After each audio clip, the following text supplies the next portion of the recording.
You're listening to Country Music Success Stories featuring Music City mentor JC Donvaleris. Now, here's your host, Candy O'Terry. Big news. Country Music Success Stories is now available on the Countryline app. Countryline is a UK-based media company with backing from the one and only Sir Elton John. So we're pretty pumped up about this development. For everything country, download the Countryline app today. Here's a question. Have you ever wondered about the role PR, that stands for public relations, plays in the development of a country music artist? Here's the answer. It's huge. So we sat down with Pam Lewis, one of the PR queens of Nashville, whose offices are located on historic Music Row. And it turns out she's not only a PR pro, she got her start working for MTV in the early days of its rise. Remember the line, "I want my MTV"?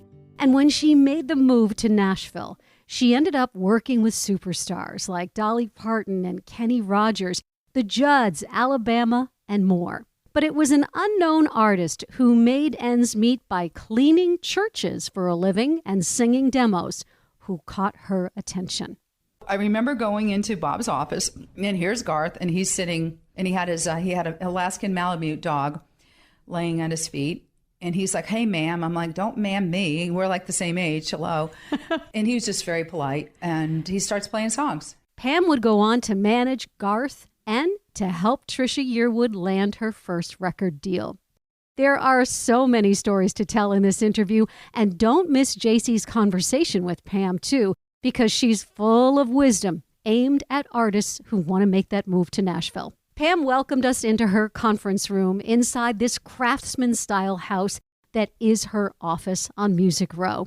And the table was old and sturdy, but our conversation was deep and long, rooted in where she grew up and the values her parents taught her.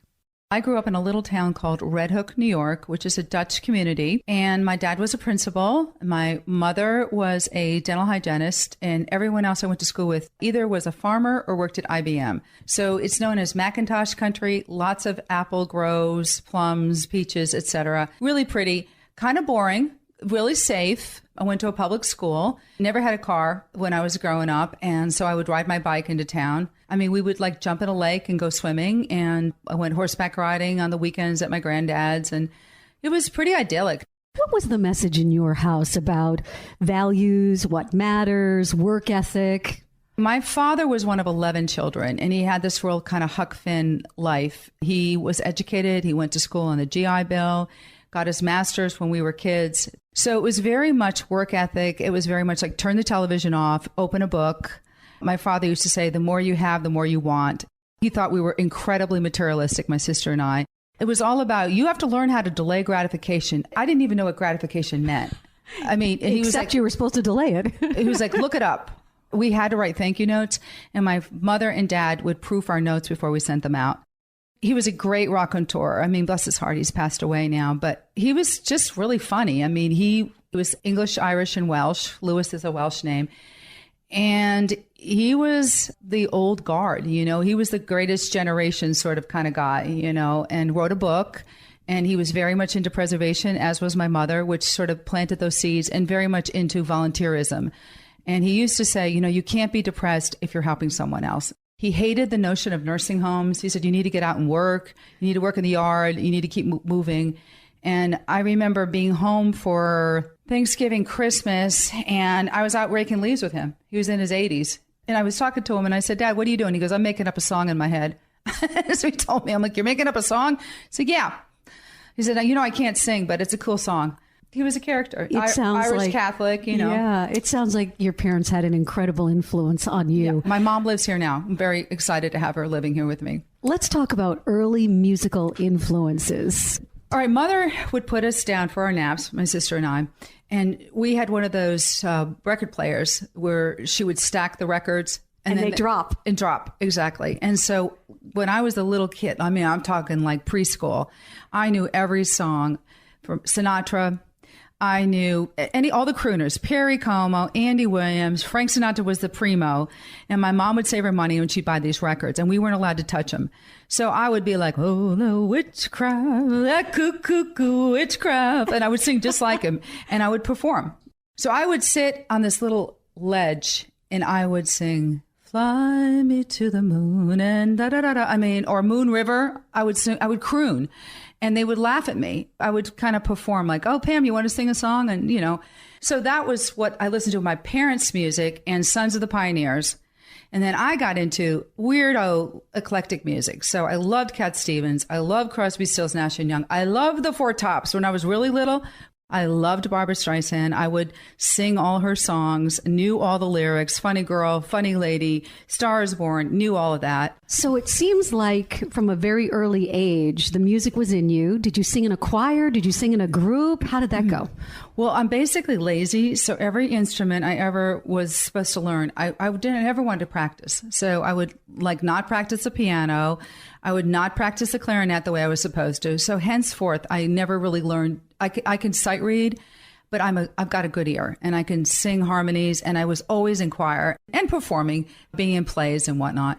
When you went off to college, did you know what you wanted to do? I know you went to Wells College, but you've got a BA in economics, marketing, and a minor in French and communications. True that. I love the whole notion of advertising. If I could have gotten a killer job in advertising and then be able to write an ad that could then get on television, I would have thought that I had died and gone to heaven. So the whole notion of a music business degree, that really wasn't in the cards.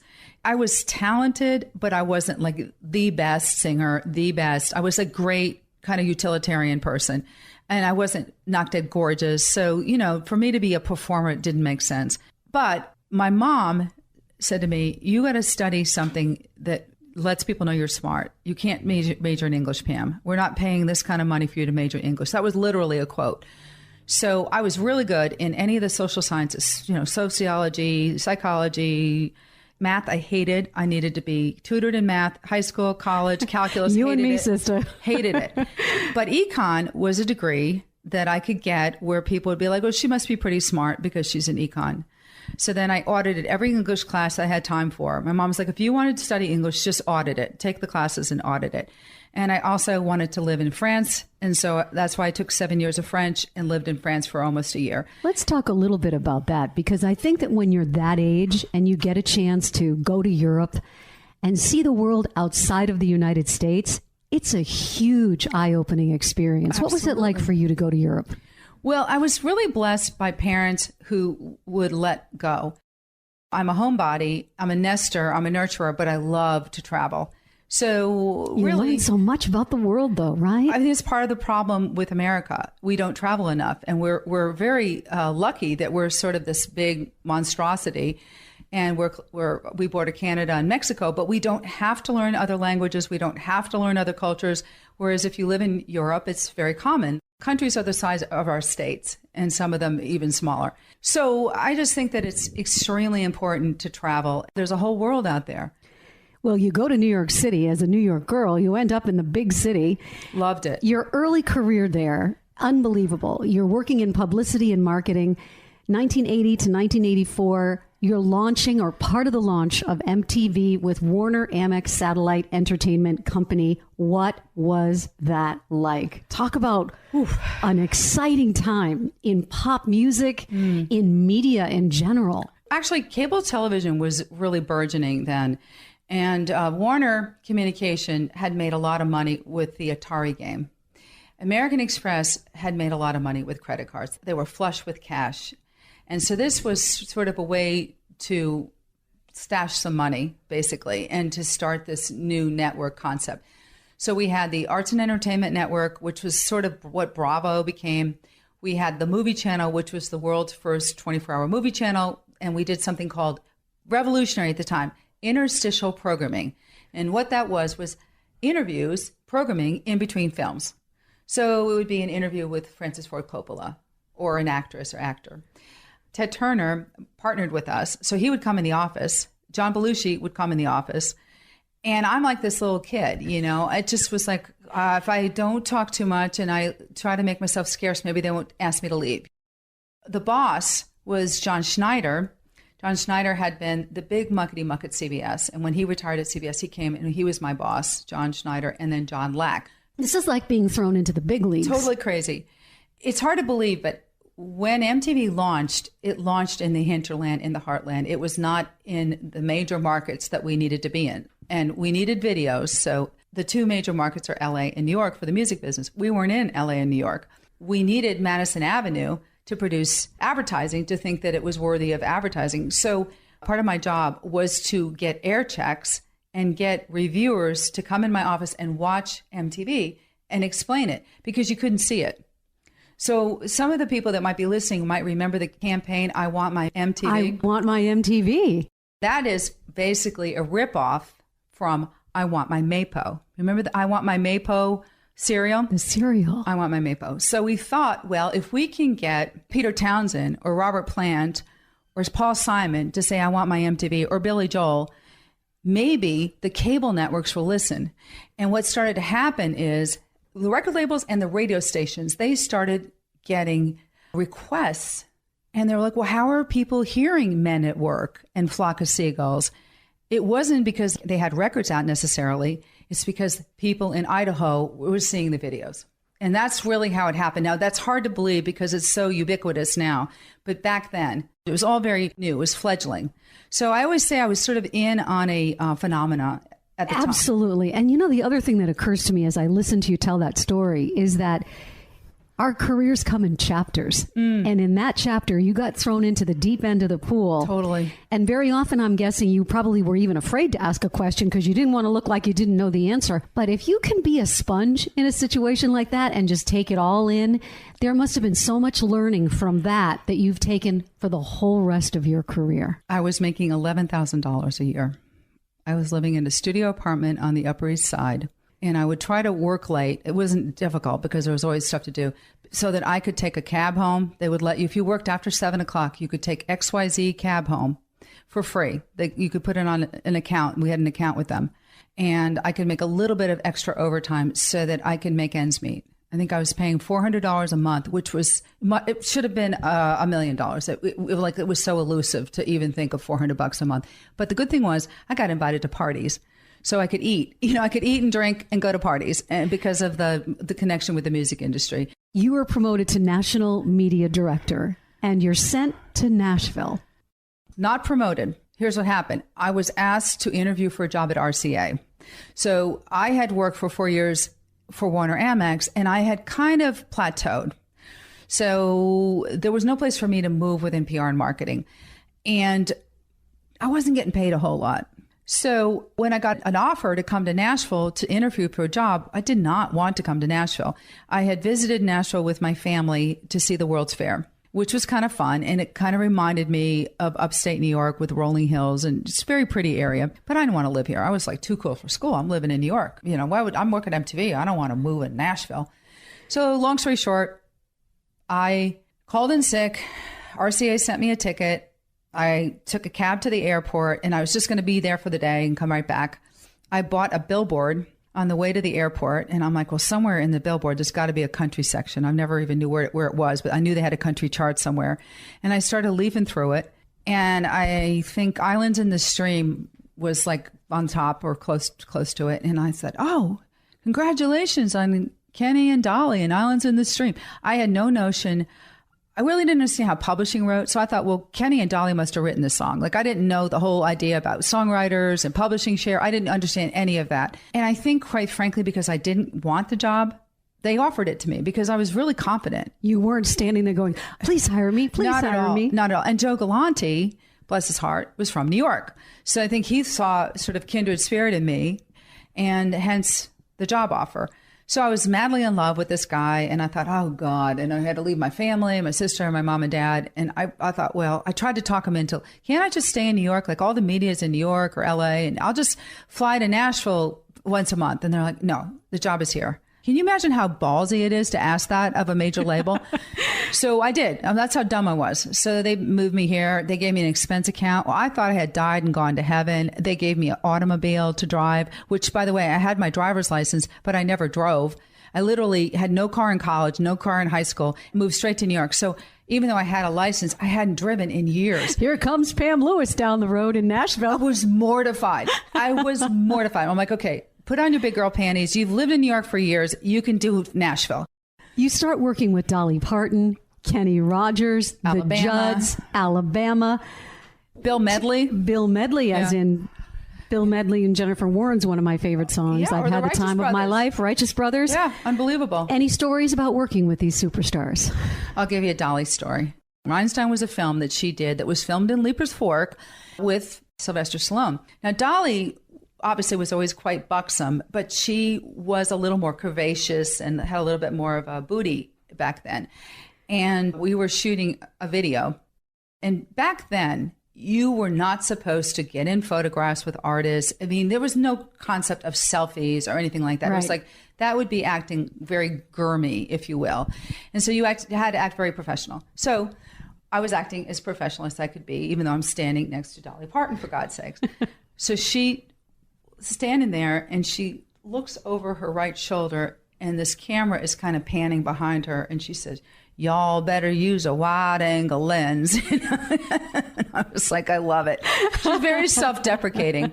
But yeah, those are exciting acts, though, oh my gosh, to be a part of. I mean, we've had the honor of interviewing Naomi Judd, and we know her story about took them to being New York signed. for the first time. Tell me about that. Okay, this is very bittersweet. Naomi has really beautiful skin, and I remember she had a scoop neck outfit on, and I thought, oh my God, her skin is so translucent, and she was ill. We didn't realize. I knew she was fatigued, you see, and I thought, well, we have to be sure that if we go out to eat, that she gets to bed early. And of course, her daughter was like raring to go. Let's go, right? But we had to take care of Mom, and they wanted to go to Windows on the World, which of course was the Twin Towers. So I took them there for dinner.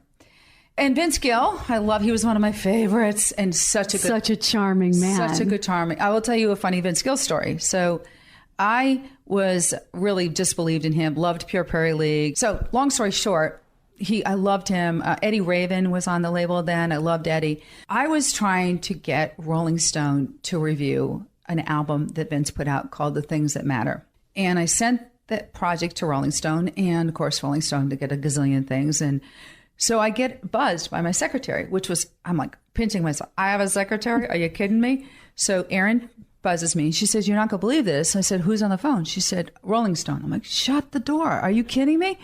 So I get on the phone with Rolling Stone, and they're like, "Hey, we finally got a chance to open The Things That Matter, a project from Vince Gill, and we're doing a roundup story about artists who have moved from one genre of music to another genre of music, and we would like to include Vince." I'm like, "Oh, great." And I'm like talking like a blue streak. And he's an amazing guitar player. He's amazing, blah, blah, blah, blah, blah, blah, blah, from Oklahoma, blah, blah, blah, blah.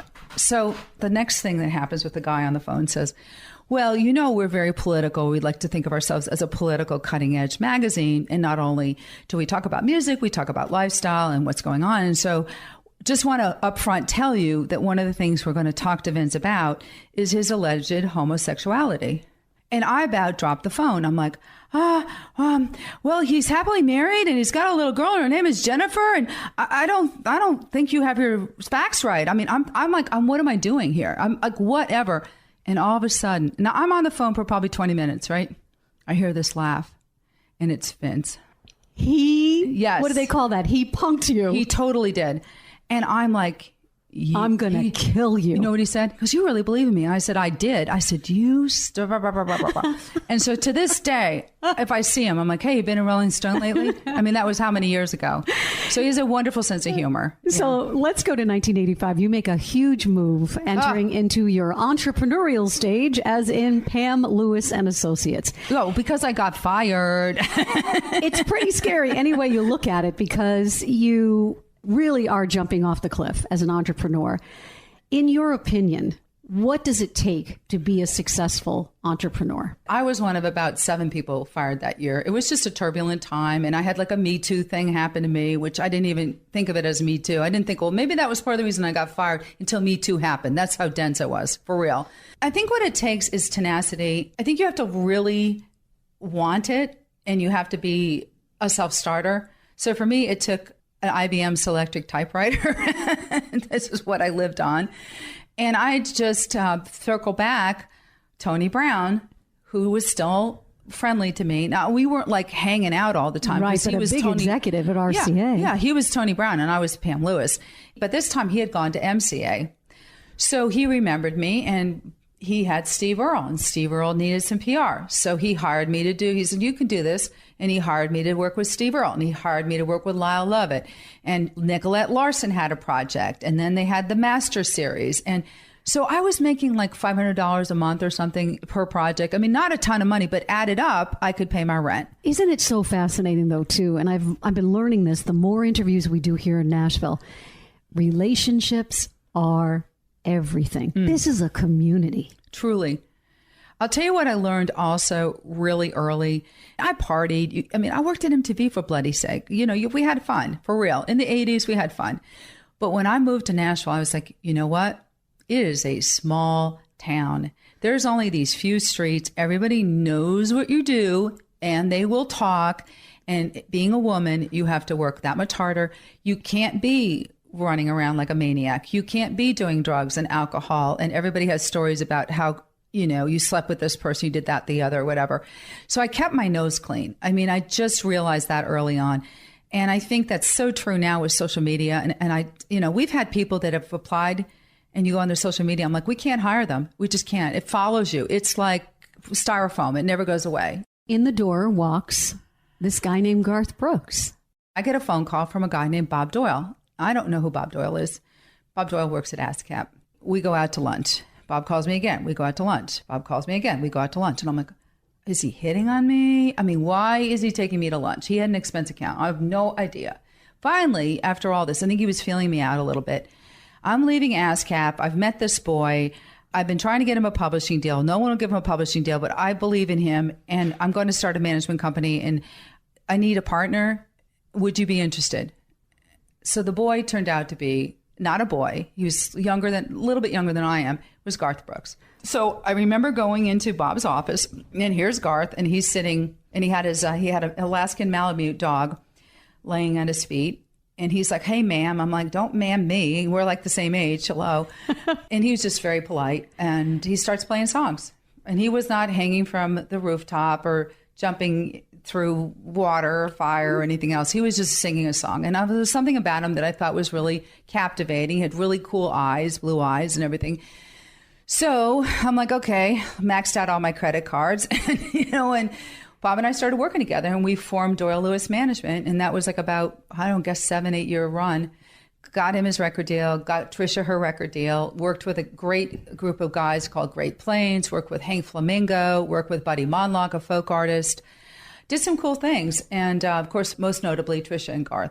Let's go back to Garth for just 1 second. You had mentioned when you met him, he had these beautiful eyes, but there was something about him. We've been asking about how you know when somebody's got it. Because back in the day when Garth was just getting started, he didn't have a hit yet. Mm-mm. And no one would sign him. And we got passed on 11 times. Yes. How did you know? Well, who we wanted was my old friend, Tony Brown. I wanted Tony Brown to work with him. And Tony wanted to produce him. So I knew Tony pretty well. Bob knew Tony, but I knew him longer probably because of New York. Tony said, well, you just need to meet Jimmy Bowen. We'll sign him. And we took a meeting with Jimmy Bowen, and Garth blew the interview. We walked out there. I'm like, he's not going to sign you. And he didn't. He passed. How did he blow the interview? We were at Bowen's house, and he started asking Garth about his musical influences. And Garth starts talking about Kiss, Townes Van Zandt, James Taylor. I mean, just totally non-country acts. And Bowen had just worked with a number of projects that were critically acclaimed but didn't sell. And I'm like, he's not going to sign you. Couldn't you say George Strait? Couldn't you once say George Jones? I mean, there was something about Garth that Bowen passed. So we ended up getting signed at Capitol through a whole series of things that happened. But everyone knows that story probably. Sure. But anyway, it was not a slam dunk at first. And plus, Capitol did not have the deep pockets that RCA did and MCA had. And they were really nice people. And Jim Fogelsong was delightful. And they gave us a chance, But at the end of the day, Bowen, who passed on us, ends up taking over at Capitol. And then he got Garth by that point and went and saw him perform. And he put all this advertising money behind him. He put $1 million in, and that's when it really started to pop. But up until that point, Bob and I were like scraping our money together. But you believed in him. I would lay down in front of a freight train for him back in the day. I don't know why. I just believed in his dream, and I wanted other people to believe in his dream. And I loved his wife, and Sandy worked her tail off, and it was sort of like this hard luck story, and the little train that could kind of thing. And Clint Black was eating our lunch. And I'm like, if I walk into one more record store and there's a stand-up, life-size Clint Black, I'm going to get sick. And, of course, he had rock and roll management behind him, and the same guy that managed ZZ Top was managing him. And they had a non-return policy, and they stacked all the record stores with Clint Black records. Capitol shipped like 1,000 records to the Northeast. That's it. So it was just like apples and oranges. It must have felt as if you were pushing a rock up the hill. Total but once Sisyphus. you got there, things really started to happen. Let's talk about Trisha Yearwood for just a second, because you were the person who helped her get her deal at MCA. I've played She's in Love with the Boy many, many times, and I can remember sitting there with my headphones on, singing along with Trisha Yearwood. Tell me a little bit about meeting her and helping her make that dream come true. By the way, I hate that song. I've never liked it, but I always knew it was going to be a hit. Very smart woman, great sense of humor. She was working at a record label. She was a receptionist, and I believe she's a Belmont grad. So, yeah, sharp as a tack. Take me back to the moment that song went to number one. You must have jumped up and down in your office. Oh, absolutely. We were so thrilled. And I think she was the first female to have a number one record out of the box, if I'm not mistaken. And I remember going to MCA with Tony Brown, then was there, and we're having a number one party. So it's like rewind the clock 10 years before, and we're backstage at a Alabama show, and I'm working at MTV. So it's just really weird. You don't want to burn bridges. That's another lesson. I'm kind of bad this way because I feel like if I don't have anything that I can help someone with, I'm bad about keeping in touch with them. So when I stopped working with Garth, I kind of had to lick my wounds, and I'm like, well, nobody wants to talk to me because I don't work with Garth anymore. It was the worst thing I could have done. It was the worst thing because you still have to get out there because it's out of sight, out of mind. What happens to you with all your history of working with Garth up until 1994, right? You're driving along in the car and a Garth Brooks song comes on. How do you feel? Well, let's say the dissolution of the partnership, it took until 98. It took that long to dissolve it. It took a long time because I had a lawsuit with my partner, unfortunately. So it took a while to undo all that. And I went through a divorce at the same time. I always say what a rough time in your life. Well, I think I had a nervous breakdown, but I was too busy to notice. I mean, truly. Ain't it the truth? Let me tell you. And I will say this. See, this is also a cautionary tale. When I started to do well and make money, I just socked it away and socked it away and socked it away. I didn't blow it. I wasn't driving a Mercedes. I just socked it away. And I never gave up my PR firm. If Tammy Wynette doesn't give up her beautician's license, I don't have to give up my PR company. That's what was my argument. And that's the truth. She never did till the day she died. Never gave up her beautician's license.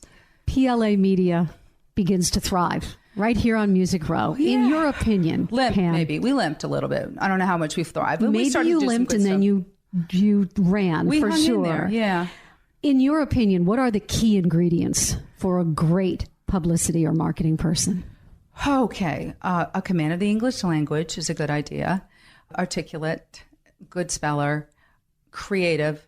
Most of my clients are independent clients, so the phones are not ringing off the hook. I'm not working with Kenny Chesney or really top acts. So we have to get creative and we have to be tenacious about it. We're constantly updating our mailing list. We're constantly going after new outlets and we're looking for new angles. So I think personal service, getting back to people.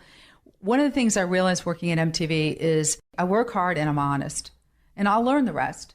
So I think if you can have the wherewithal to do that and ask questions, don't lie, be straight with people and give people good value. I want people, when they come to work with us, I want them to say, you know what, I got more than I paid for. They generally come back to us, or they stay with us a long time, or they refer other people. So to me, that's all you have is your word. That's all you have is your integrity. There are so many chapters to this incredible life of yours, and I'm looking at your life in politics and in public service. That's been a big part of your story. In the middle of all this success in country music, you run for alderman at large in the town of Franklin, Tennessee. What inspired you to do that? I got pissed is what happened. And you do crazy things when you're righteously indignant. And I thought, well, I'll just run for office. And I was encouraged. I had people encouraging me. And I thought, you know what? When election day came, I thought, well, if I don't get elected, I will be really relieved because this is going to be a lot of work. If I do get elected, I'll learn something and maybe I'll get some good things done. So I only wanted to be one term because my dad was starting to get ill and I wanted to be able to go home to New York. And so I'm still involved in local politics. I just didn't run again. Now I sort of have the best of both worlds. I can get my calls returned. I know how to get done, and I don't have to raise money. So yeah, I care about historic preservation. I was just going to say housing that. Commission. I care about fair housing. I mean, I'm looking at this body of work of yours and these passions, and we've got your involvement with the Historic Zoning Commission and historic preservation in general, and that brings us to your beautiful historic home. Yes, you guys have to come visit sometime. Can you tell us about it? Well, this is a labor of love and serendipity. I looked for 2 years when I started to make a little bit of money. I had a horse I was boarding in Clarksville, and I would drive up there to go ride. And I thought, well, someday maybe I'll get a farm. I'll have some land. I'll be able to ride, and it'll be sort of a nice little chill place. And so I looked for 2 years in between managing Garth, and I didn't really find anything that spoke to me. And one day, Joyce Rice, who was at BMI, called me and she said, "Hey, Pam, I've got these people and we've got a business proposal we'd like to bring to Garth." And she told me what it was. And it was just to do a museum, for him to buy this piece of property and do a museum. And I knew that was not anything he wanted to do at that juncture in his life. And I said, "Joyce, you know what? I don't want to waste your time. I don't think he's interested." "Oh, please, just have lunch. Oh, please." "Okay, if that'll make you feel good and look good with these people, sure." So I went and had lunch with them. I took all the plans. I said, "I promise you I will give him the plans. But I'm just going to warn you, I don't think it's anything he's interested in." And so I said, however, as an aside, as I'm leaving the restaurant, I said, "I'm looking for a farm. I'd love to get a historic place if you know of anything." So this guy says, "I don't know if you want to see this." Just basically like that. "I don't know if you want to see this place, but I've got a place in Franklin. And, if you want to come look at it, I'll show it to you." I thought, okay. So I got lost driving out there, and I come over this hill, Winstead Hill, and I come down to this little valley, and there's this brick house. I'm like, that cannot be it. It was it. And there's a big National Register monument up front. There's a marker. It's been there since the 70s. So that was a Harrison house, and I ended up being able to buy it. It was very reasonable. It was structurally, the bones were really good. And so I've had it since 93. Buying that house changed my life. And the story behind this house is that it had been built prior to the Civil War, but used during the Civil War. How? We had a skirmish in 62. We had a major battle in 64, November 30th. That's the one everyone knows about. 5-hour battle. There was only about 750 people living in Franklin, and we had 10,000 casualties. Hard to believe. I mean, it was Armageddon. So my house was the command post for Hood, Fort Hood is named after him. He was the Confederate general. He went to West Point. He was seriously wounded. He had to be strapped to his saddle. He had an arm that had atrophied from a terrible wound in Gettysburg. So his left arm was in a sling. His right leg had been amputated just below the hip because of an injury in Chickamauga. And he was, I'm sure, drinking heavily, and I'm sure using laudanum. And so it was a very foolhardy attempt to try to avenge the Southern cause. Atlanta had already fallen. So the house was a spy headquarters during the war. Annie Briggs Harrison had her meetings in my bedroom. And then it was also the command post. It was commandeered. And then thirdly, it was one of 44 field hospitals in Franklin. What has this house taught you? There are spirits amongst us. A person's memory never leaves fully, and that it's imprinted on the world. And as long as we talk about them and remember them, they're still alive. And it's taught me tenacity. It's taught me, at any place you live, you have to fix up, you have to paint, you have to maintain. So why not live someplace you love? And I wrote a book about it. It's called A Tennessee Yankee. It's sort of an homage to him. I'm not a professional historian. There are lots of incredible historic accounts about the Civil War and many other things. But I write about my experience. I write about how I found the house. I have a collection of some historic stories, but I also have recipes and I have some family information. It's really not a big book, but it was a lot of work. And so it made me appreciate authors. Last couple questions. Sure. We ask everyone who sits where you are. When an obstacle is in your path, how do you get around it? As I get older, I pick my battles. And sometimes there's an obstacle because God wants it there, for lack of a better word. God, Allah, Buddha, whoever. And maybe it's better to take another path. So I look at the obstacle. A, how big is it? B, how bad do I really want to get to the other side? C, is there maybe another path? Is there another goal that is even more important? My successes are the clients I work with, the buildings I save, the land I save, the scholarships I can provide, that kind of thing. But that's what I look at because that's part of what I am from a legacy standpoint. Whereas we're not going to be here forever. And so did you leave things a little bit better? That's all I'm trying to do. What's the best piece of advice you've ever received, and can you pass that along? My mother told me this one time, and she actually then had it calligraphied, and it's hanging in my kitchen. Love many, trust few, and always paddle your own canoe. Right now, from where you sit, Pam Lewis, what does success mean to you? To me, good health is the most important thing. Having people that respect me, hopefully, or don't hate my guts, and I just have a really good team around me. I don't take it for granted, any of this for granted. Let's say that a young artist walks through your doors, wants to work with you. What's the number one piece of advice you would give to a young artist? They have to want it more than I do for them. Fill in the blank. The key to my success in country music has been. Start by making your bed and get up in the morning and just keep showing up. And if you just keep showing up, good things happen. And just don't lose faith. And I will say this about everybody who wants to get into the music industry: do anything else but. And if you get rid of every other option and there's no other thing that you can do to follow your bliss, if you will, then do it. Hi, I'm Donvaleris, your Music City mentor.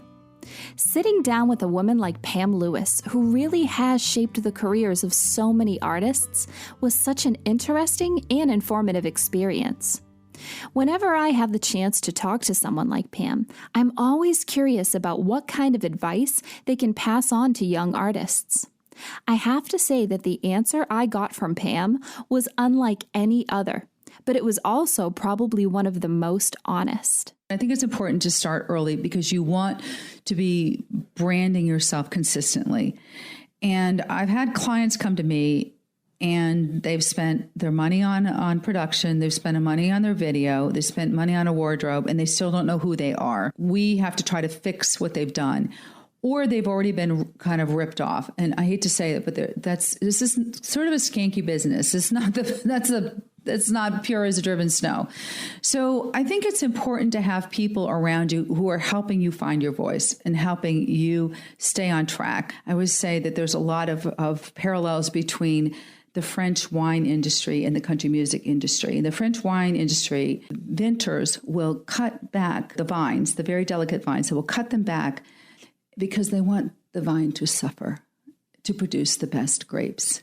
And I would say that there is a part of this town that wants you to suffer a little bit. You got to pay your dues. And if you come in cocky, if you come in, I've got a ton of money and you're going to bankroll it, they'll take your money, but they won't take you seriously. Pam is right. Nashville can be a tough town, and that is exactly why only the best will rise to the top. So let's talk about this branding piece. The earlier you can grasp a hold of who you are, the better chance of success you'll have. And then a seasoned team of professionals like Pam will be able to come in and take your career to the next level. Here are my tips on what you can do to start branding yourself early, online and offline. First, you really need to develop a strong online presence. What does your digital persona feel like? When someone sees a photo of you, when they watch your videos, and when they see your posts on social media, what does all of that make them feel? It should be a cohesive thing that clearly represents you and your music. For instance, if your music is light, acoustic, and airy, then it probably wouldn't make sense for your socials and website to be branded with dark and heavy design features. You have to create an online experience that matches who you are as an artist. This also goes for your graphics. Your fonts, colors, and the way your content is worded are all representative of who you are as a person and as an artist. Next, make sure you have a visible presence everywhere. Even if you don't post daily on every single social media platform, having a cohesive presence everywhere is always a good idea. You'll attract different kinds of fans on all platforms, and the more you expand your visibility, the more fans will find you and follow you. Next, develop a strong offline presence. Everything I just mentioned about your online presence also applies to your presence offline. Make sure what you wear, how you interact with fans, and the way your stage performance is structured also represents exactly the artist that you are. Finally, if you're struggling with finding your brand, that's okay. Not everyone can figure it out right away. My advice is to consult with the people in your circle who know you the best. Ask them honestly what they find is most special about you, what kind of vibe they get from being around you, and what their favorite part about your music is. Take all of that advice into consideration to start figuring out exactly who you are as an artist. Pretty soon, your brand will be locked tight and you'll be ready to take your career to the next level. More wisdom you can use from Music City mentor, JC Donvaleris. If you liked country music success stories, we hope you'll spread the word about our podcast. Please leave a review as well and follow us on social at Country Music Success Stories. Our TikTok handle, Candy and JC, Jacy. JC Donvaleris is gathering up all the information you need to make it in country music. That is her specialty, and she's an expert on it. Check out Music City Mentor on YouTube. Our vlogs are there as well. They're pretty entertaining. We've got more legends to meet and stories to tell. This is Candy O'Terry saying thank you so much for listening to Country Music Success Stories, where the stars welcome us into their homes and tell us how they made it in Nashville.